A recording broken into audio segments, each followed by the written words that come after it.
جا رہا ہے اس سینٹ الیکشن میں، اور مجھے حیرت ہوئی کہ الیکشن کمیشن کہتا ہے کہ جی یہ تو پتہ نہیں کوئی ہم آزاد انسٹیٹیوشن ہے یا میں ان کی کوئی آزادی کے اوپر لے رہا تھا، یا جی بڑا زبردست الیکشن. اچھا کہتے جی بڑا اچھا الیکشن کروایا.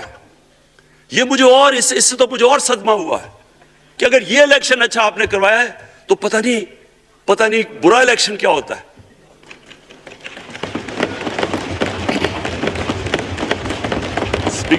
اسپیکر صاحب یہ دیکھیں، مجھے یہ افسوس یہ ہوتا ہے کہ ہم ایک چیز سمجھتے نہیں ہیں.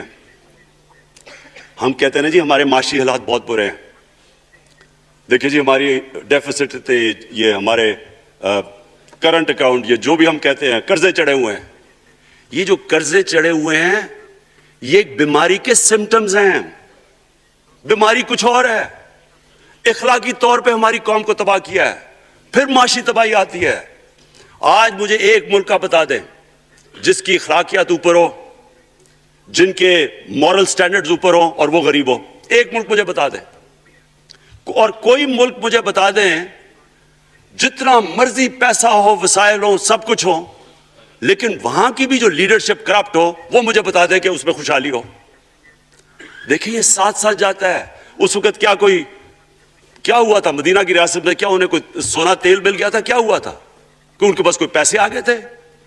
کیسے وہ اوپر اٹھ گئے تھے؟ کوئی انہوں نے قرضے لیے تھے؟ کس طرح اٹھے تھے اوپر؟ دنیا کے عظیم لیڈر نے ان کی اخلاقیات اٹھا دی تھی. صادق اور امین.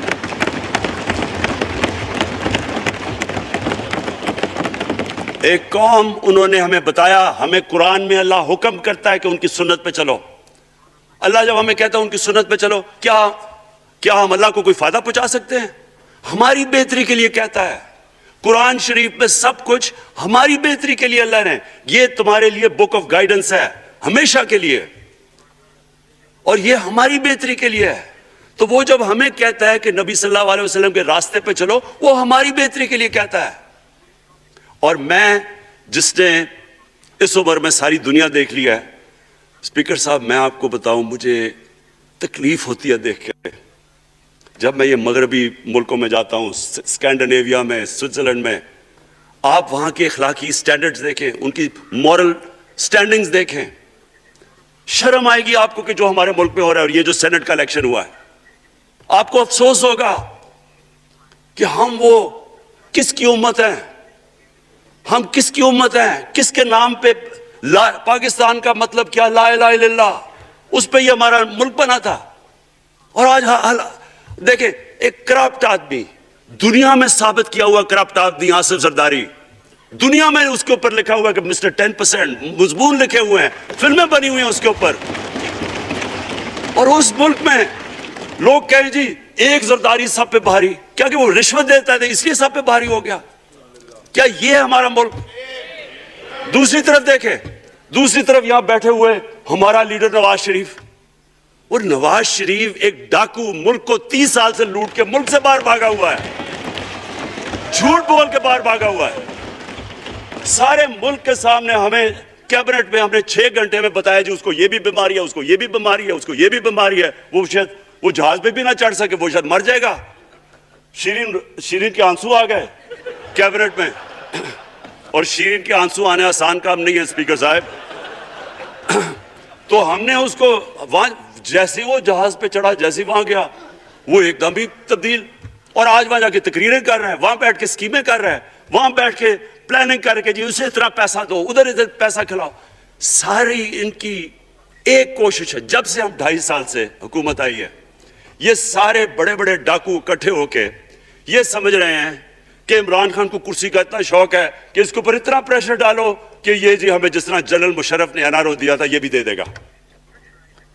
جنرل مشرف، فوج اس کے نیچے، عدلیہ اس کے کنٹرول میں ساری. کیونکہ میں ادھر ممبر پارلیمنٹ تھا، اپوزیشن نہ ہونے کے برابر.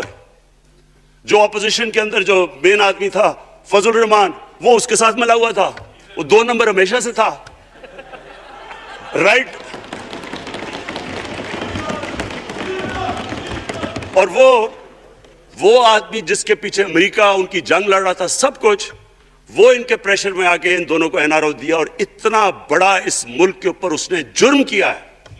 ان دونوں نے آ کے NRO لے کے دونوں ہاتھوں سے ملک لوٹا. اس کے بعد دونوں نے اس ملک کے اوپر 4 گنا زیادہ قرضہ چڑھایا. اسپیکر صاحب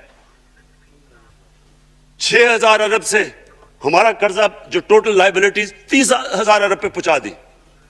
آج ہمارے اوپر کیا مسئلہ ہے؟ ہمیں یہ قرضوں کی قسطیں دیتے ہوئے بیچارے لوگوں کے اوپر بوجھ ڈالنا پڑتا ہے.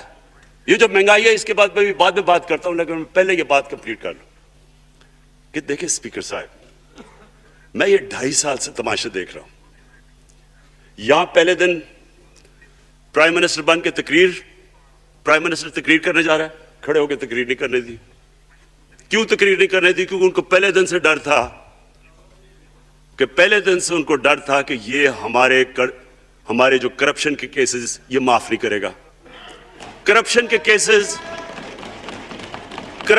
کیسز ہم نے نہیں بنائے تھے اسپیکر صاحب, یہ سارے ان کے دور کے کیسز بنے ہوئے ان کے اوپر. آپس میں تو ان کا مکا تھا, اپنا نیب کا چیئرمین آپس میں مل کے کیسز ان کے بند کر رہا ہے. عدلیہ اس وقت کی عدلیہ وہ ان کے ہاتھ میں تھی, ان کو تو مسئلہ ہی کوئی نہیں تھا. وہاں $60 ملین آصف زرداری کا سوئٹزرلینڈ میں پڑا ہوا ہے, وہ جج کہہ رہا ہے کہ واپس لے کے آؤ.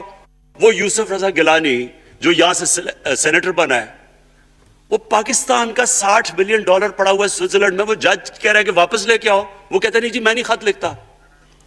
بھئی آپ کے باپ کا پیسہ تھا, پاکستانی قوم کا پیسہ تھا, اس کے اوپر وہ ڈسکوالیفائی ہو جاتا ہے. وہ ایسے پھر رہا ہے جس طرح نیلسن منڈیلا کا ڈسکوالیفائی ہو گیا.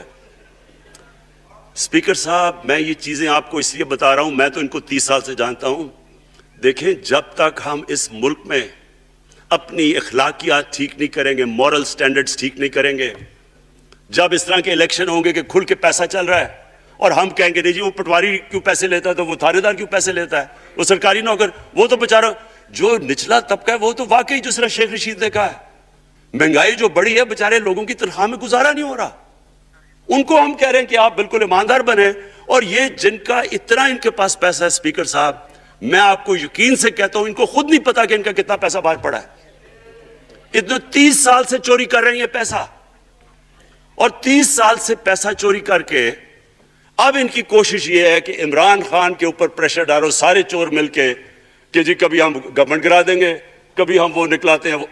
آپ سوچیں فیٹف کے اوپر, اب فیٹف ہماری وجہ سے تو نہیں فیٹف پہ ہم گرے لسٹ میں آئے, یہ تو نون لیگ کے دور میں گرے لسٹ میں آئے ہیں. اب اگر فیٹف کی بلیک لسٹ میں پاکستان جاتا ہے تو یہاں سب کو پتا ہے کہ سینکشنز لگ جائیں گی. تو آگے مشکل سے ہم نے اکانومی کو سٹیبلائز کیا, مشکل سے. اگر بلیک لسٹ میں جاتا ہے تو اکانومی سیدھی نیچے. آج جو لوگوں کو مشکل پڑی ہوئی ہے, اور مشکل پڑی ہوئی ہے ہمارے لوگوں کو مہنگائی کی, اس کی وجہ یہ ہے کہ ہمارا روپیہ جو تھا تقریباً 107 روپے کا, آج 160 روپے کا. تو جب روپیہ گرتا ہے تو ساری چیزیں باہر سے مہنگی ہو جاتی ہیں, پیٹرول, ڈیزل, بجلی. اب بجلی کی آدھی بجلی ان سے باقی ڈالر کانٹریکٹس کے اوپر بجلی کے کانٹریکٹ سائن کیے ہوئے ہیں, وہ سب کچھ باہر سے. دالیں مہنگی, جو چیز باہر سے امپورٹ کرتے ہیں, گھی مہنگا, ساری چیزیں مہنگی ہو جاتی ہیں. تو یہ سوچ لیں کہ اگر ہمارے اوپر سینکشنز لگ جائیں, اگر ہمارے اوپر فیٹف کی سینکشنز لگ جاتی, تو یہ تو آپ تو سوچ نہیں سکتے کہ یہ ملک میں کیا حال ہونا تھا.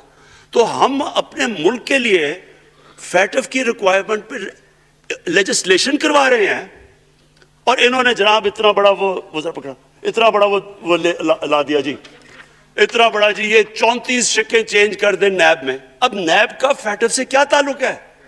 انہوں نے سمجھا کہ اب عمران خان قابو آ گیا, اب تو یہ ڈر کے فیٹف کی بلیک لسٹ سے اب تو جناب ہمیں یہ 34 شکیں سائن کر کے تو نیب کو ختم کر دے گا.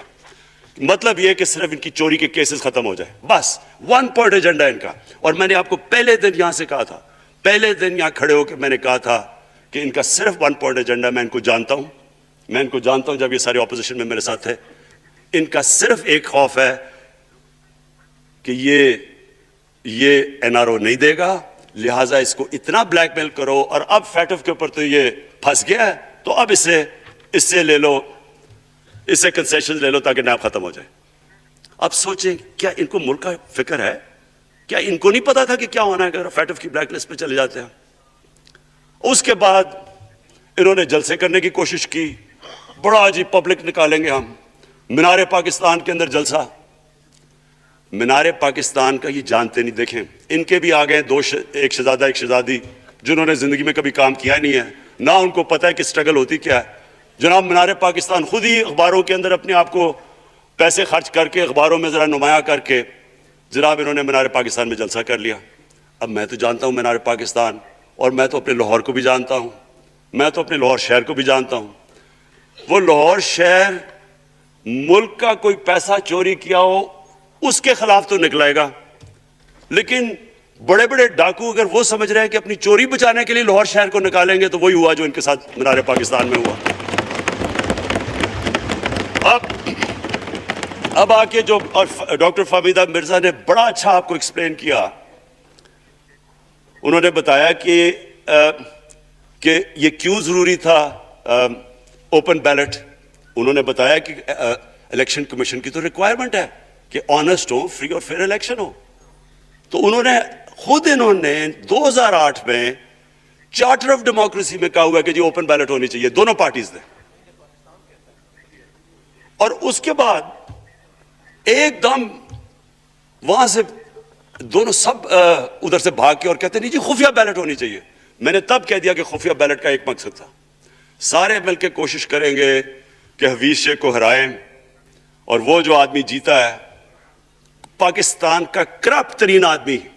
میں ایک چیز آپ کو آج کہتا ہوں, یوسف رضا کے آپ صرف ایسٹس دیکھ لیں, پرائم منسٹر بننے سے پہلے تھے اور اس کے بعد کیا ایسٹس ہیں, بس ایک چیز دیکھ لیں, کوئی آپ کو کچھ کرنے کی ضرورت نہیں ہے. آپ کو پتا چلے گا انہوں نے اس نے کیا کیا اپنے زمانے میں.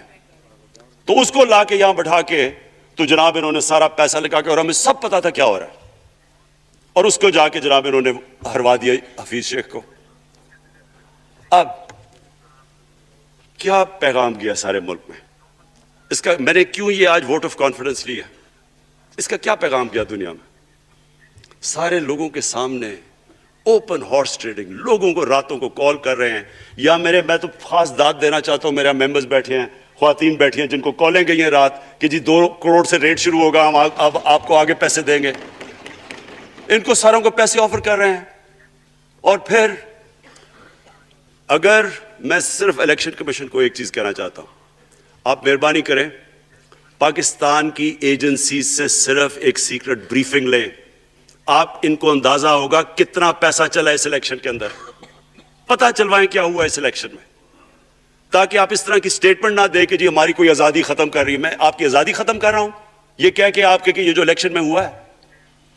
اسپیکر صاحب, میں آج اس اوکیزن کے اوپر, کیونکہ مجھے اس پہ کافی, میں 2.5 سال یہ بڑی چیزیں برداشت کرتا رہا ہوں, اور میں اس لیے صبر سے کرتا رہا ہوں کیونکہ ملک اتنا ہمارا مشکل میں ہے. جو ہمیں ٹائم ملا جب میری گورنمنٹ آئی, میں آپ کو یقین سے کہتا ہوں کہ ساری زندگی میری تو سٹرگل میں گزری. جو بھی آپ انسان نے کسی چیز میں کمپیٹ کرتا ہے, اگر آپ نے ملک میں اپنے سب سے ٹاپ 11 کھلاڑیوں میں پہنچنا ہے تو ایک بہت سارے ملک میں مقابلہ کر کے آپ وہاں پہنچتے ہیں, اس میں ایک بڑی سٹرگل ہوتی ہے, اونچ نیچ ہوتی ہے بڑی. اور پھر اگر آپ کو دنیا کے لیول پہ آپ کو اپنا, اگر آپ نے آپ کو منوانا ہے, اس کی اور ایک سٹرگل ہوتی ہے. اور میرے اس سے زیادہ بڑی سٹرگل تھی کہ ایک آدمی جا کے ہاسپٹل بنانے کی کوشش کرے, اور وہ بھی کینسر ہاسپٹل, تو ایک وہ بہت بڑی سٹرگل تھی. پھر پالیٹکس میں لمبی سٹرگل رہی ہے, اکیلا تھوڑا سے لوگوں کے ساتھ شروع ہوا تھا, اور سٹرگل کر کے 14-15 سال تو مذاق اڑتا تھا میرا, سارے ہنستے تھے جب نام سنتے تھے میرا. تو ایک سٹرگل کر کے یہاں پہنچا ہوں.